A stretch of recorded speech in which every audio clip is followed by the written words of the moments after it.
พี่น้องพอเฮ็ดพี่น้องมือบ่แม่นที่เป็นขี้เตือพอเฮ็ดแนวนี่ไม่ได้จ้ะใส่หน่อยว่าเก็บจังหน่อยหมูสิบ่พอก่อนนะคนเฮ็ดกำลังจูมพี่น้องเอ้ยพวกมันเฮ็ดปวกยังแนวนี่กำลังจูมเพื่อเฮ็ดปวกนี่ปวกสีดำคุณนะกำลังเป็นตาแสบเลยซ้ำนี่หน่อยลำๆจะมันคือยังแนวนี่ตัวนู้เป็นตาแสบอยู่นี่ปานจ่วยๆว่าจัดเนาะมาพูดเอาได้ดอกคือเด้อพี่น้องมาตัดยางฝนทำแต่ยังมีความโชคดีอยู่พอเฮ็ดพอดีแต่ว่าน้องเอื้องเห็นฉันบ่เห็นนี่มันบานถิ่มเลยพี่น้องเอ้ยโอ้ยถ้าฝนตกนี่บ่ได้มาแน่นอนเลยโอ้เมื่อก่อนใน3 ดอกก็เมื่อในร้ายอยู่เฮ็ดเดิมเกิดเด้อพี่น้องทางไหนที่ว่าเคยเกิดไปดอกบางดอดดอกกำลังพอดีแสบเลยมีขนาดเราพอซ้ำนี่ยังได้พอนใส่นี่จะพอไล่กันจะเกิดพอเป็นมุยใหญ่ย่านเดล่ำใส่อยู่พุดแถวพี่ก็มีเด้อพี่ได้ดอกเติบอยู่เรื่องเหยียบ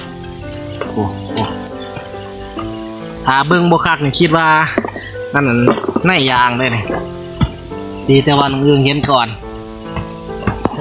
ดอกบางเที่ยวนี่ตอนนี้ก็ฝนหน่อยแล้วเด้อทุกคน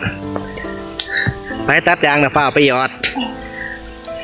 โอ้ยเป็นหน่อยฝนนับได้ดอกเติบแล้วคุดเอา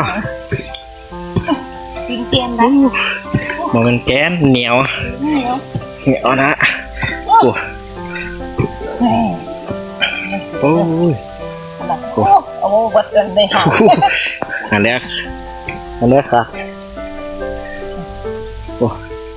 คุดเอาบ่แม่นบ่เหยียบอยู่หั่นโอ้ยข่อยว่าเฮ็ดบ่แม่นบ่บอลจะเหยียบอ่ะ